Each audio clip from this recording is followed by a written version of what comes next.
All right, everyone. How are y'all doing tonight? Hope you're doing great, because so am I. This is the Club with the Man 1993 coming at you. We are live for the third time tonight, once again, since we did 2 live reactions tonight. And now we are live to talk about the whole show in general. We are live for my NXT TakeOver Phoenix 2019 review. That, of course, took place tonight, January 26th, 2019, at Talking Stick Arena. I still think that's a weird ass name for a stadium, but it took place at Talking Stick Arena in Phoenix, Arizona. Of course, that is not where the Royal Rumble will take place tomorrow. As tomorrow, the Rumble will take place at Chase Field, home of the Arizona Diamondbacks. I'm very, very interested to see how that show goes and to see what set they come up for sure for that show. So I still am really looking forward to that Royal Rumble show tomorrow. But overall, guys, for NXT TakeOver Phoenix, was I disappointed? Not really, no. It was still a good show, yes. Did I think it hit the high note like NXT, most of the takeovers did last year? No. I mean, it was still a great show, don't get me wrong. I enjoyed all the matches, but I didn't quite enjoy it as much. Right? I probably enjoyed this show as much as I enjoyed TakeOver Philadelphia last year. Say that how Philadelphia last year was, was a great show. I think I gave that like an A- thing or something that last year I gave it, but like that's how I felt about this show. Good matches, but it wasn't like the monumental, legendary show. I felt now we did have 2 really awesome already match of the year candidates. Maybe a third one for the women's match also, but I know a lot of people think that women's match could be a little better. But I still thought, to me, I enjoyed that women's match and what it's going to set up for down the line. But the main event I felt was the one match I felt I was a little disappointed with. It was still good, but we'll get to it towards the end. As I was shocked beyond belief, there was not interference in that North American Championship match and the NXT title match. I was very shocked. And, of course, the ending, I'm still not sure. I'm still confused now as to where they're going with the whole DIY situation. I don't know where they are, but we'll get right into it. Of course, we'll get to those matches. So first, roll call and see what we have. Let's see here. We see in the live chat. We got Dakota saying they had Ciampa win clean so Black could appear in the Rumble as a call-up. They kept him as a surprise as the biggest call-up coming, which we will get to that, of course, in the main event. What do you think of having Rollins and Cole main event WrestleMania 36? Would be an interesting match. I'd definitely be for it. If they're both on Raw, I mean, if Undisputed Era does go to Raw after WrestleMania, which I still say it's probably going to be happening. Undisputed Era is probably going to Raw at WrestleMania. And if that's the case, Adam Cole and Seth Rollins, let's do it. What's going on, Mark? Ethan Taker was awesome. Congrats to the new North American Tag Champions for sure. Larry says, am I mentally ill for saying that I was bored during the show? Maybe it's because I'm not feeling good today, or it really wasn't the best show. He's confused. Take care, everyone. Well, I mean, maybe you said you had a cold. You were not 100%, which hope you feel better, Larry. So that could have been why, because I get tired. I don't feel enjoy things as much, but I also feel like this show just like had just so much fire. At the beginning of this show, the tag match, literally, set the world on fire. The second match was a good, it was a good match, but it was definitely like a good match to follow, a match as hot as that opener. And of course, the third match with the NXT North American title was awesome. And then, of course, the heartbreaking loss for Bianca Belair, and the main event, which was it was good, but I feel like it could have been a little bit better match. So it did feel a little bit burned out. I felt like once we got through the third match, it did feel like there was just a lot of acts that were tough to follow up. And although the stuff we got, like the last 2 matches were good, it was definitely tough to counter them, I felt, in my opinion, for sure. So I definitely kind of agree that this show did make you feel a little you felt a little burned out at some point, which I honestly felt a little burned out too. That's why I took a little bit longer to start this review. So no worries about feeling that way, Larry. I hope you feel better, buddy. But thank you for marking the cover for joining me live. Let's get right to this. First, before we get to the matches, I did not watch the pre-show, but I do have here listed the announcing the winners of the end of the year awards. Let's see what we got here. We got Breakout Star of the Year, Ricochet. Match of the year was Johnny Gargano and Andrade Cien Almas for the NXT Championship at NXT TakeOver Philadelphia. Male Competitor of the Year was Tommaso Ciampa. To my surprise, female and overall Competitor of the Year was Kairi Sane, which Kairi Sane had, she had her run with the Women's Championship last year, but I still wouldn't say she had the most standout year out of everyone at NXT. I wouldn't say she was the hottest thing going into NXT. Like, I'd say overall should have been either Johnny Gargano or Tommaso Ciampa. Seeing how Ciampa won Male Competitor of the Year, it probably should have been, Ciampa, I felt, game overall. So I don't quite agree with the overall Competitor of the Year. And even my Women's Field Competitor of the Year, yeah, you can't say Kairi, but I still feel, gotta give it to Shayna, honestly. There. So I was a little surprised by that one. Takeover of the Year was definitely New Orleans. I agree. Rivalry of the Year, no doubt about it, Gargano and Ciampa. And Future Star of the Year, Io Shirai, which I voted for Matt Riddle because he just came at the end of the year. Io Shirai, I feel like already somewhat established herself with the Mae Young Classic. But, okay, I'm cool with that. But that's what we had. So those were the awards that were announced on the pre-show that I didn't get to watch. So now let's move on to the main show. We start off the match card. By the way, I printed the correct match card order, and in my predictions, I was 4 for 5 tonight. So I'll take that as well. So we open up with an NXT Tag Team Championship match. The Undisputed Era's Kyle O'Reilly and Roderick Strong took on the War Raiders. Now, I didn't get to watch the pre-show, but I noticed Adam Cole wasn't there.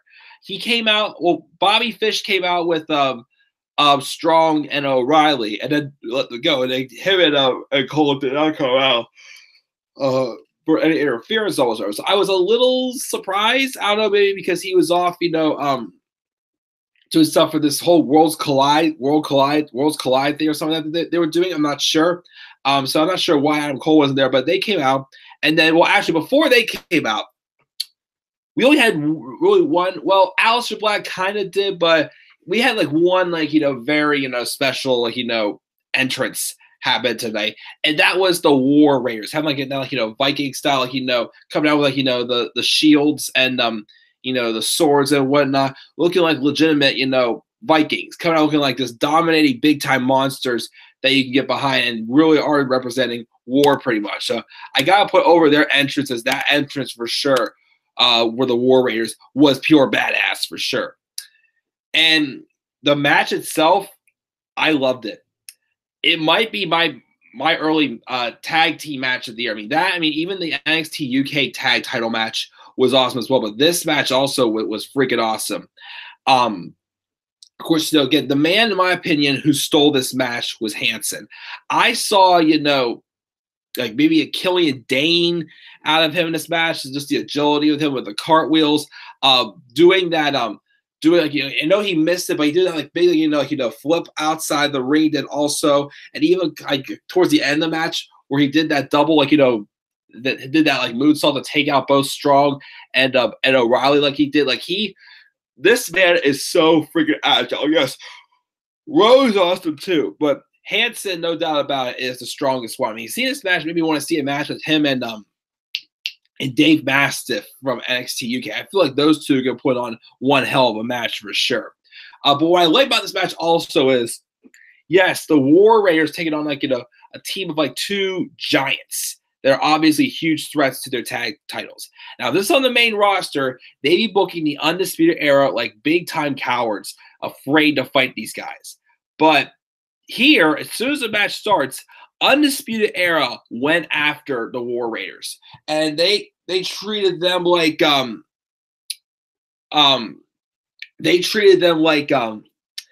were Undisputed Era looked like they were a team that did their homework and they came in ready.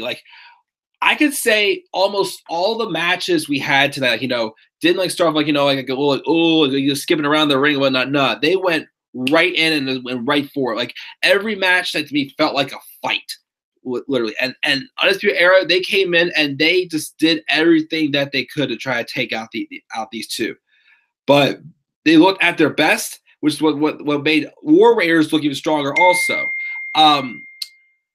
there was a time where they did try taking out trying to win the titles with the total elimination or whatever the heck that combo finisher is that they do to win the match, but it did not work as Hansen kicked out because there was a lot of physical back and forth action again. I honestly, if they do have the rematch at the next TakeOver, which is TakeOver New York or TakeOver Brooklyn 5, whatever they're going to call it, I consider making this a TLC match between these two teams. I feel like these two, I mean, with what they did inside the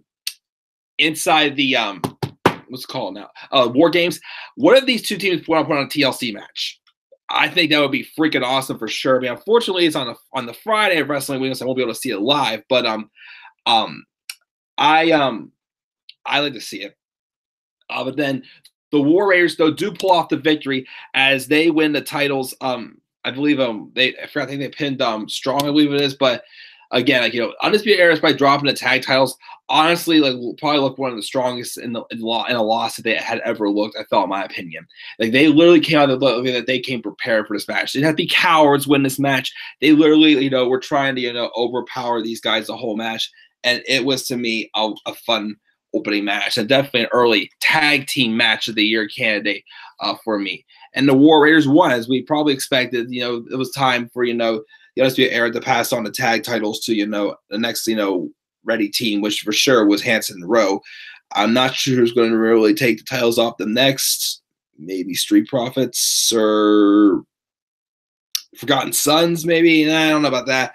I don't know, but War Raiders though put on just that amazing match and a very classic opening for sure. Again, you can never go wrong with opening a show with a tag title match with two teams as the caliber as this. So an awesome opening match for sure. And then the War Raiders are your new NXT Tag Team Champions.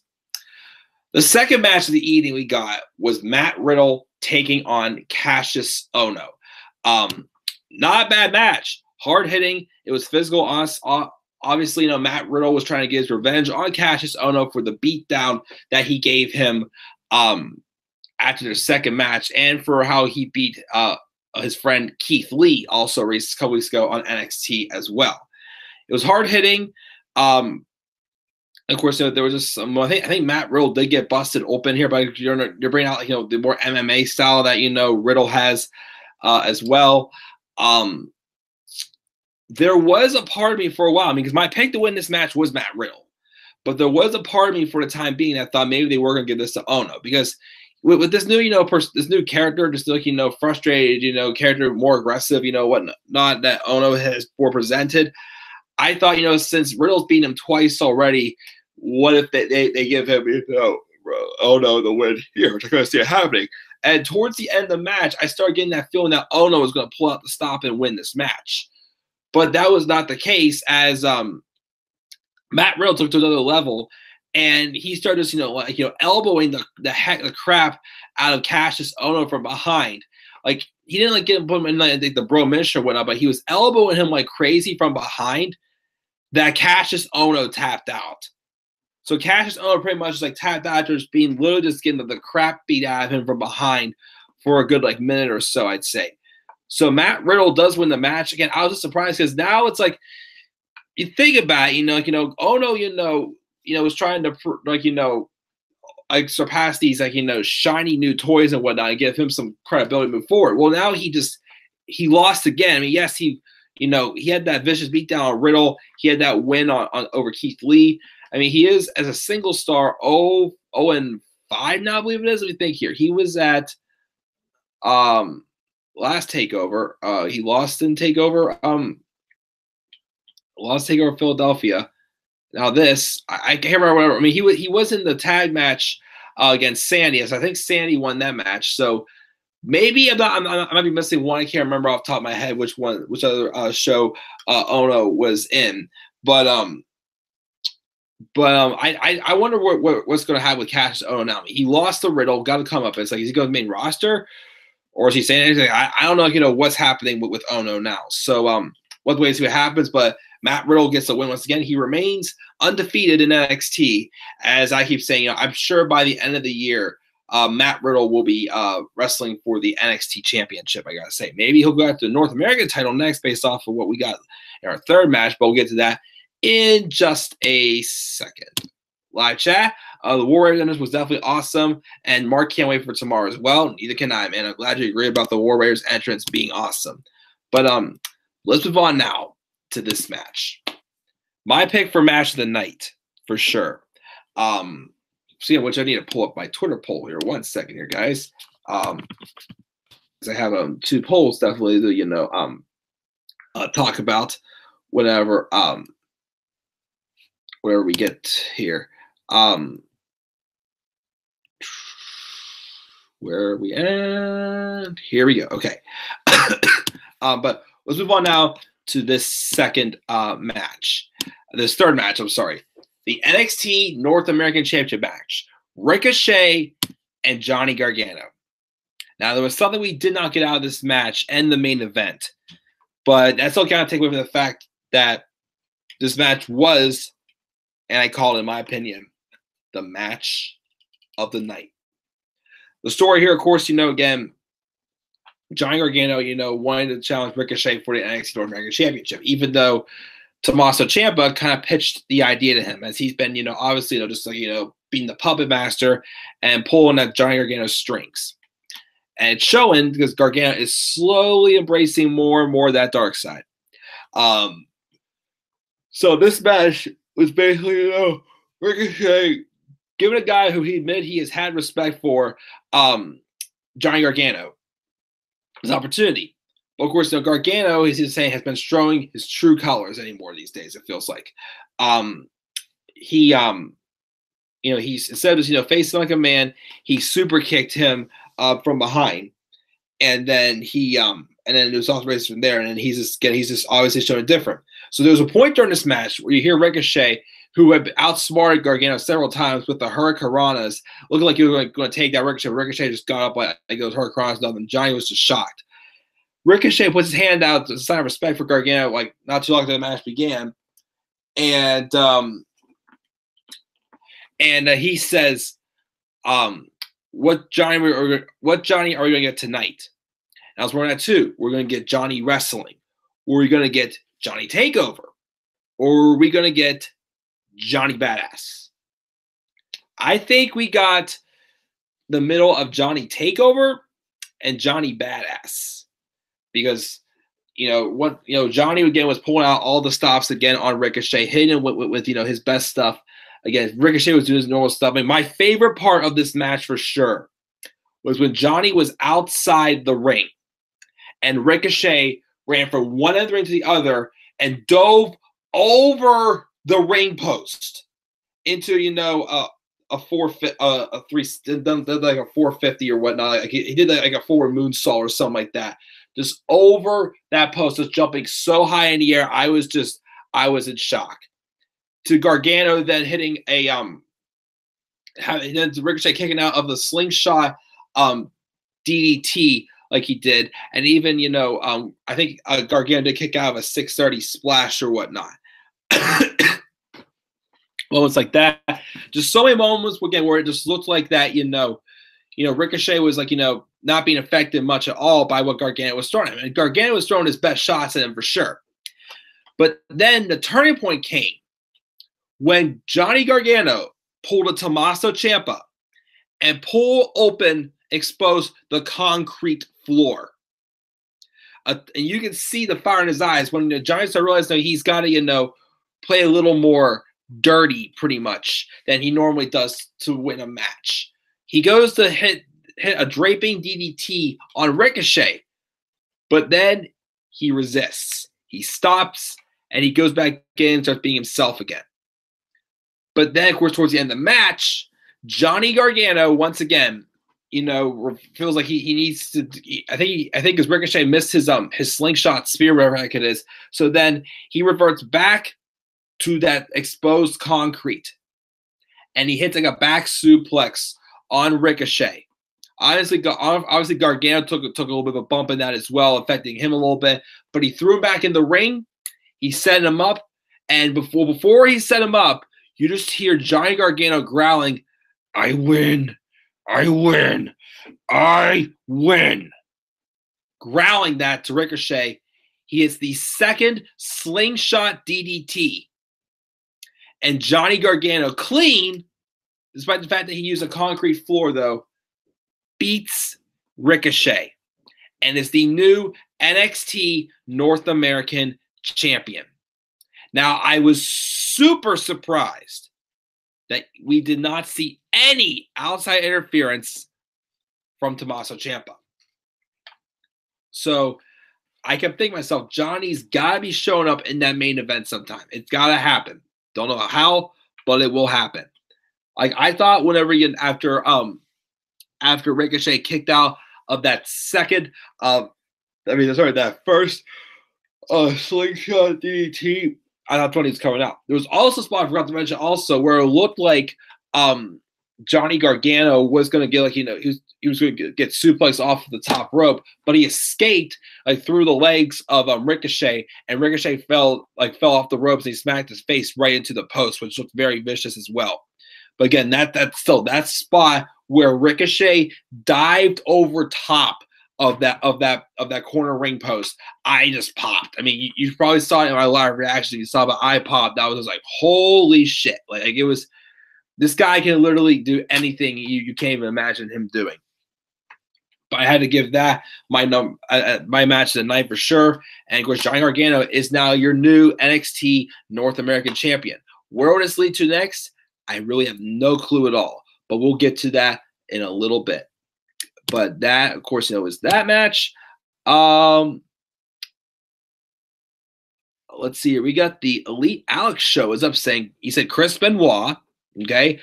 Did you hear that they are opening the case back up? Look at ESPN. I did not hear about that, but I'll have to check that out. But thank you for mentioning that. Welcome to the show as well. Our fourth match. Some people wasn't happy about this match. I actually really enjoyed it, and I felt it was what it needed to be. I felt, if you know what I mean. Shayna Baszler taking on Bianca Belair. So going into this match again, I picked Shayna to retain, which she did. And most people were picking if Shayna was going to retain, it was going to be from disqualification or some other thing. But Shayna some way did not beat Bianca clean this match, but at the same time she kind of did, because the outside interference didn't completely cost her, although it did cost Bianca one time. As here's what I wanted this match. The goal behind this match I wanted to see happen. So Bianca Belair won the number one contendership to face Shayna as a heel. And it seemed like after that promo she cut last week, they were starting to, tease her transition to like a babyface role, which I was not sure yet, because again, this is her facing a heel. But I think back to an interview I heard with Damian Sandow a couple years ago. And he mentioned how the 2013 SmackDown Money in the Bank ladder match was full of nothing but heels. And the goal of that match was to get people want to see Cody Rhodes win. That same goal was kind of applied here, except the goal was to pretty much make the crowd want to see Bianca Belair win this match. And to be honest, I think they did achieve it, because Bianca, as I said before, awesome. I have no problem at all with Bianca Belair. If she would have won this match, awesome. But I personally still felt Bianca was ready to contend for the championship, but to be a champion, she needed like one last little nudge of something, I felt. And she got that in this match. Story going to this match of, Shayna Baszler, tell Bianca Belair, even though you are undefeated, you're actually overrated, as she was saying. This is Bianca Belair trying to prove to Shayna Baszler that she was not overrated and that she was more so she was, as great as she came across as she is. And that was true. I mean, Bianca took some vicious bumps in this match for sure, including the, usual spot here and there where Shayna stomps on top of one of her opponents. Well, on her arm, big time. And that obviously sent Bianca into a bunch of grueling pain. She did a freaking spear on Shayna with this. But of course, the turning point came also towards the end of the match, where it was obviously that Bianca is a lot stronger than she looks. She was like a track and field star, I believe, also in high school. I mean, when she was in Nashville and whatnot, I believe, or wherever she grew up in and whatnot. But it was really showing that this woman is an NXT champion. She just needed that one little nudge. I felt just get her to feel like she can be a legitimate champion. Because before because all I saw from Bianca Belair was a cocky heel who was winning matches clean, which, nothing wrong with that at all. But there's something else needed to be added to her. That one last little ingredient. And I feel we got in this match. Because towards the end of the match, Bianca ran into the referee who got knocked down. But then she was able to hit the KOD on Shayna Baszler. And if the referee was up, Bianca would have won the match. Of course, afterwards, that's when Jessamine Duke and Marina Shafir came out to interfere. Bianca pushed them out of the ring. And then Bianca got locked in with a Karafuda clutch. And it looked like that was going to be it for Bianca. But then Bianca got up and escaped from it. She tried, I think she wanted to do her hair whooping thing there. And, Shayna also, for most of the time we've seen Bianca Belair, she's been able to use her hair as a weapon. Not once has someone, kind of reversed it on her, and they used her hair to a disadvantage, which, they did in this match for sure twice. And eventually, Bianca was put to a second Karafuda clutch, and she was able to stand back up, showing how, powerful she was. But unfortunately, it was not quite enough, as Shayna had enough pressure to get Bianca back down again. And Bianca Belair passed out for her first loss in NXT. It was booked like exactly how you wanted to feel for Bianca Belair. Bianca, felt like, we're like a cocky heel who was winning matches. This match, you showed that Bianca Belair could have beaten Shayna Baszler, and you also gave her babyface momentum. You booked this match to make it look like that, Bianca was supposed to win, and that need the fans to be disappointed and want to see her get another chance. Which is why at NXT TakeOver New York, or Brooklyn 5, Bianca Belair will become NXT Women's Champion. Trust me on that. She got that last little dose of ingredient that she needed. She got that tonight in this match. And she could definitely, now I could say, she looks like someone who is ready to win the NXT Women's Championship and lead the NXT Women's division for sure. That's my thoughts on the match. Again, the goal was accomplished, what needed to be accomplished in this match, is to make Bianca Belair look like, she belongs in that main event scene, and to make her feel like the baby face. And that's exactly what they did. So that is my thoughts on that fourth match for sure. Nothing new in the live chat. We'll go to the main event.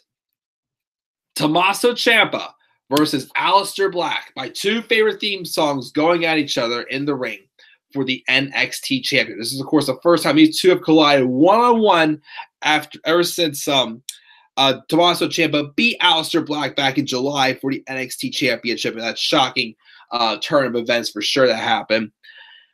Overall, this match was not bad. I still liked it, but I agree it could have been better.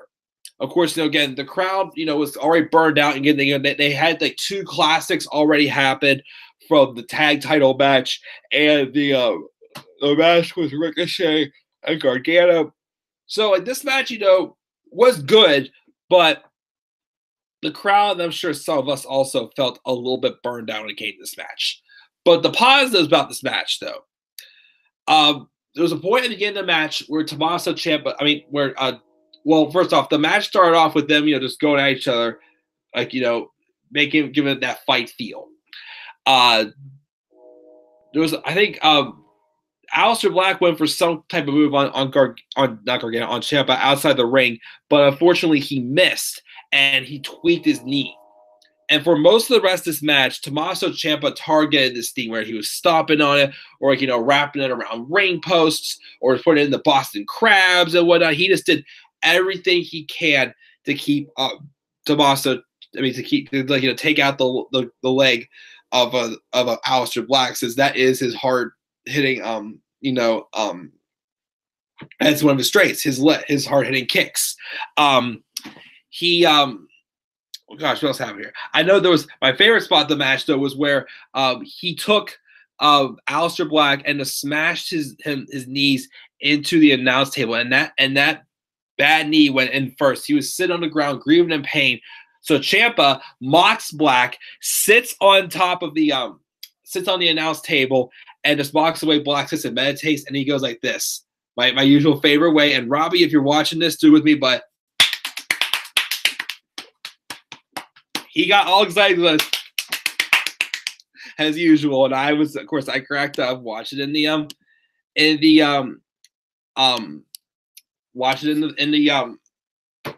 live reactions, of course. But that was supposed to match. But then there was times it looked like that Aleister was, regaining, feeling back in that leg, and it looked like he was going to be able to keep on fighting. And there was a couple times, he was throwing, those vicious roundhouse kicks, and he was getting Tommaso Ciampa down. Of course, Black kicked out of not one, but two fairy tale endings. The second one was when I thought Ciampa had him, because he hit him with a DDT from the second rope, and then he hit the fairy tale ending. But he kicked out of that. And he did expose the concrete, just like Johnny Gargano did. But then the referee pretty much backed him off from that, and he never used the concrete in the end. The finish kind of felt a little abrupt to me, like the way the match was going. And also, too, before I get there, Aleister Black did hit a black mass on Tommaso Ciampa, and I'm not sure if it's because one, since he had the base leg was a bad leg, that he didn't get as much power, he didn't hit as effectively as usual, or if it's just Ciampa's just that much of a badass, because whenever Black went to cover Ciampa, he rolled his other shoulder over. That way it could not happen. Playing some smart psychology there for sure, Mr. Ciampa, I gotta say. But then Ciampa Black went for another black mass. It looked like it was the same ending how it was for Gargano and Black back at TakeOver War Games, with Ciampa resting against his chest. And then Black says again, "I absolve you of your sins." Goes for the black mass, but then Ciampa caught him first and knocked him down. Goes for a third fairy tale ending. He hits it. But that was not enough. He picks up Black again to go hit him a fourth one. But then Black broke out of it. He goes to hit another black mass. But then the left knee buckled. And there was his base leg, of course, and it buckled, causing him to stop in place, and then for Ciampa once again to hit a fourth fairy tale ending to pin Aleister Black clean for the victory. Again, I felt like the way the match was going, I felt it could have used another 5 more minutes. So the finish was a little abrupt. I'll be real, and some people found this match underwhelming. It wasn't awful again, but I definitely think it could have been better than what we got. But I think about this. I believe this is the first time Aleister Black has ever lost clean in NXT. He was pinned in the Fatal 4 number 1 contenders match at the end of 2017 for the NXT Championship when the Undisputed Era attacked him and Johnny Gargano took advantage and pinned him for the victory. He lost the NXT Championship to Ciampa, of course, last July, but that was thanks to interference with Johnny Gargano. And he lost also in the steel cage match, in which Ciampa helped Gargano win that match with the DIY finisher. So this was the first time Black did lose a match clean in NXT, which is telling me that hopefully this probably was it for Black. Like, I really think he's going to be in the Royal Rumble tomorrow. I mean, they're teasing Velveteen Dream, they're teasing Kurt Angle and Bray Wyatt. I really think Aleister Black is coming to the main roster, and what a better way for him to debut, as I predicted in my Rumble predictions, than to have someone like Bobby Lashley come out at number 1. and just hype him up, like pull off what they did with Dolph Ziggler and Chris Jericho in 2013. And then when they're saying who's number 2, have the lights go out, play that music, let him rise up, and he'll officially be up on the main roster with a main roster debut in the Royal Rumble match tomorrow. But afterwards, of course, they both of them laid in the ring because they both have beaten the hell out of them. Again, it was a physical match, but it could be a little bit better, as I said before. Ciampa, of course, gets up on the stage, and then of course out comes Johnny Gargano, and him and Ciampa stare each other down and stand side by side and raise their titles. So I don't know if this is a DIY reunion or if this is just Johnny playing some more mind games. I don't know. Maybe I'll do the turn alert for Johnny tonight. I'm not sure because he did win with a heel tactic. He did use that concrete floor. I may do it. I'm not sure. I'm definitely doing Bianca Belair. But yes, that's how the show goes off the air with Gargano and Ciampa, DIY, standing over top of the on the stage, showing off their titles, and DIY, even though they're not together right now, have officially taken over NXT as North American and NXT champions. So what's going to be next? I'm not sure. I feel, though, that, I know Robbie pitched this in his TakeOver predictions, that we probably will see Tommaso Ciampa drop the title to Ricochet, though, at some point. But I was trying to think, though, what if they drop their titles at the next TakeOver? And we go to next TakeOver for Money in the Bank. In the past 2 years, Money in the Bank has been in Chicago. So I don't know if they'll bring it back to Chicago and have them end the feud there. Because that's where it started. That's where Johnny Gargano turned to the dark side. And that's where it's going to end 2 years later. Maybe that'll be that's why, they're kind of stalling a little bit more. Because right now, I have no clue, what's going to happen with Johnny Gargano and Ciampa. It's obvious this story is not over. It's obvious that at some point this year, Johnny Gargano will be a babyface again. It's just a matter of just, when. And the suspense continues. Again, I was super surprised that neither of these guys interfered in each other's matches. I really thought that was going to happen, but we'll just have to wait and see. But yeah, guys, I was 4 for 5. War Raiders are your new NXT tag team champions. Matt Riddle via Cassius Ohno. Johnny Gargano is your new North American champion. Shayna Baszler retained the championship, but in a career performance, though, for Bianca Belair. And Aleister Black, and Tommaso Ciampa defeats Aleister Black to retain his NXT championship as well. Check the live chat. Well, first, let me do my results. So for 2 votes for what grade would you give NXT TakeOver Phoenix? 2 votes. Everyone says A. What was your match of the night for TakeOver Phoenix? 8 votes for this. 13% said the NXT Championship. No one said the women's title match. 75% said the North American title match. And then 12% said the NXT Tag Team Championship match. So yeah, my match of the night, for sure, is definitely North American Championship match. And I gotta give this show, again, it was still a great show, but definitely not as good as last year's takeovers. I'm giving it an A-. A- for NXT TakeOver Phoenix, guys.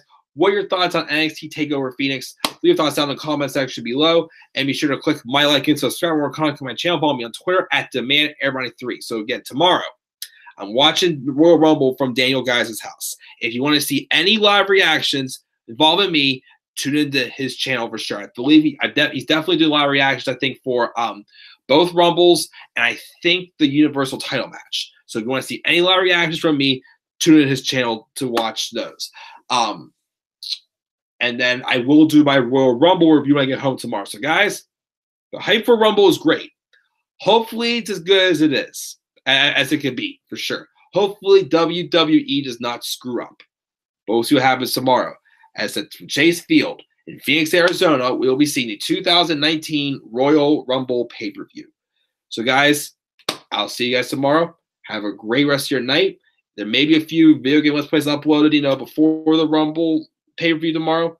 So, awesome. If not, I will see you guys tomorrow night for my Royal Rumble review.